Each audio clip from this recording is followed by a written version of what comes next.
Hi guys, it's Paul from Alt Game Reviews, and today I'm giving you my first impressions of Elden Ring. Just to let you know, I've been playing on PS5. From what I've heard, there's been a lot of issues with the PC port, so PC players beware before buying this game. Apparently there's problems with stuttering, frame drops, so maybe wait a while for some more reviews until that happens. But for me, I've been playing on PS5 and it's been running great. I've said that this is a first impressions because I don't want to give my full opinion, my full review until I've finished the game like all my other reviews. But in saying that it's a first impressions, I'm probably about halfway through the game, having completed about 20 hours. Since I picked up the game on day one, I've not been able to put it down. It is incredible and it's going to be a pretty tough game to beat for Game of the Year. God of War will definitely have some competition. Just to put my personal bias to the side, I haven't played all the Souls games. I am a fan.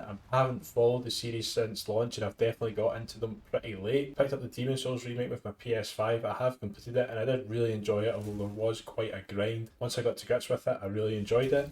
And since then, I've picked up the remastered trilogy for the PS4 and I've completed Dark Souls Remastered, but I haven't played 2, 3, Bloodborne, or Sekiro. So, not a master of the genre, not a long time fan, but I do have some experience going into Elden Ring and I'm not a fresh player. Definitely found Demon Souls and Dark Souls to be challenging. I think the biggest question that everyone will have with regards to Elden Ring is this the best gateway for new players into the Souls-like category? And I think it is.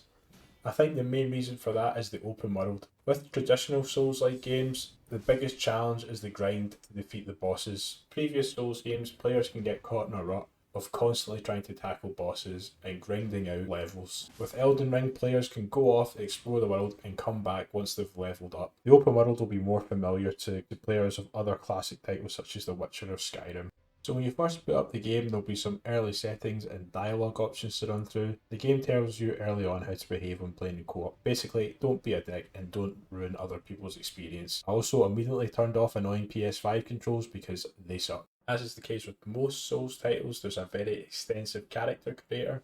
Players can pick a starting class, in the usual From Software fashion. Some of them are pretty spectacularly weird. I kept things simple and went with the Vagabond as it's pretty balanced, but I definitely regret not choosing a samurai. The character customization is so deep that you can easily spend an hour here adjusting facial features alone. Notably absent is the Wolf class from the beta playthroughs, but I'm pretty sure this ended up as DLC. You'll pick an origin for your character.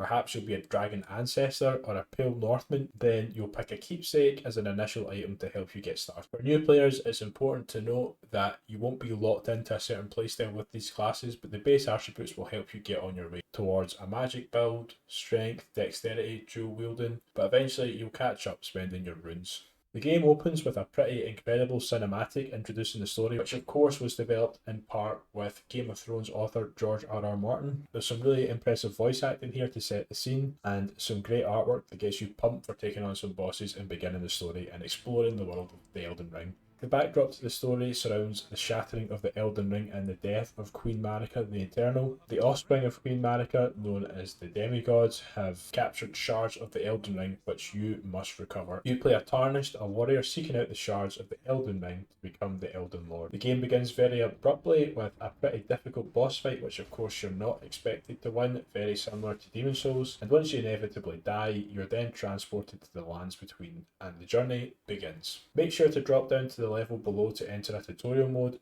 Not much has changed from the previous games. It's now triangle and the bumper buttons say R1 to change to a two-handed pose, which I definitely don't prefer. This section is definitely important for new players and shouldn't be skipped, even though it's easily missed. Once you've completed the tutorial, we'll return to where we spawned in and exit out into the open world area, starting in Limgrave. Immediately you can tell the scale of Elden Ring is much greater than the previous Souls titles. The map is absolutely huge and the player is free to explore entirely from the start. I've been playing for 25 hours and I still feel like there is so much more to uncover.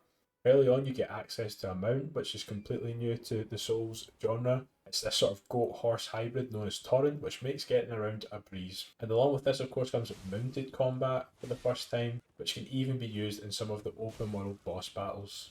Venturing forward, we'll meet one of the first NPCs, who of course is as pessimistic as usual, and will point us in the direction of our first grace point, a replacement for bonfires. Grace also works like a waypoint system, passively pointing you in the direction in which to proceed, similar to the wind system in Ghost of Tsushima. Like all Souls games, there are plenty of secrets to uncover in the world. hidden weapons, mini bosses, and interactions with NPCs, all in a variety of environments with their own enemies, which I'll try not to spoil.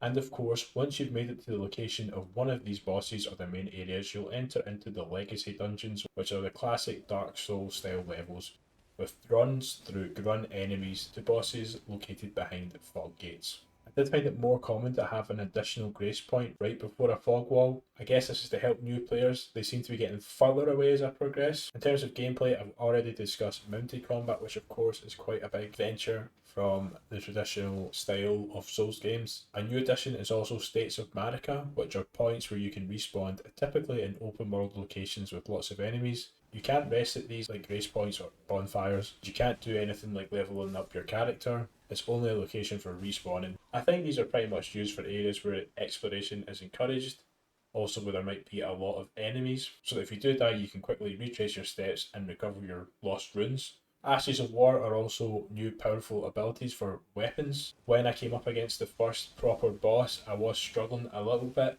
and once I brought out the Ashes of War, I managed to beat him in the first try since that. An example would be calling forth a whirlwind with your sword, shooting magic arrows, and a flame slash. There's also a new summon ability where you can bring forth ghosts from the ethereal realm, wolves, soldiers, and of course the jellyfish.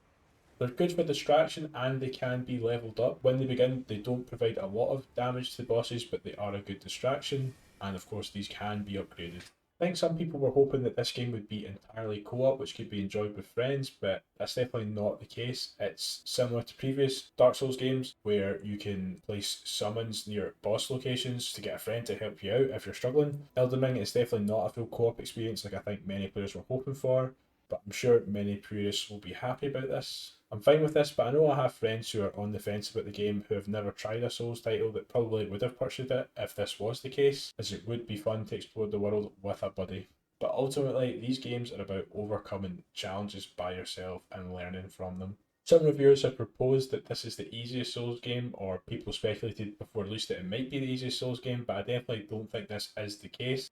I do think it's the most accessible Souls game, as if you're struggling, there are plenty of different locations, quests, objectives to go off and explore or to investigate.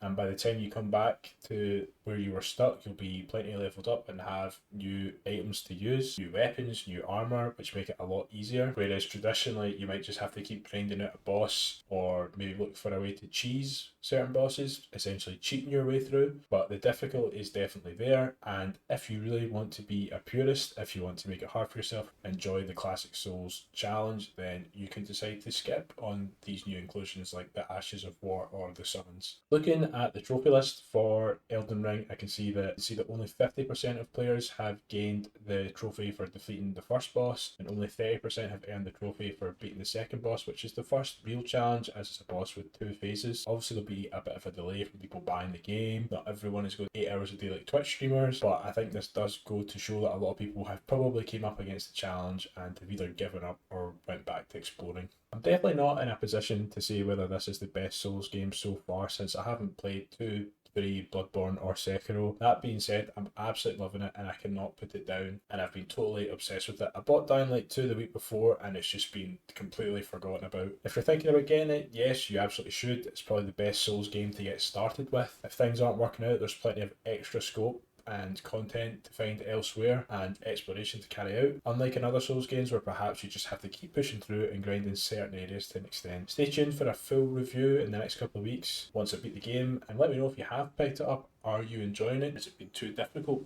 More or less difficult than you expected? If you are a classic fan of the Souls games, what do you think? Do you think it's similar? Are you enjoying the direction that it's gone in? Let me know if there's any other videos you would be interested in watching.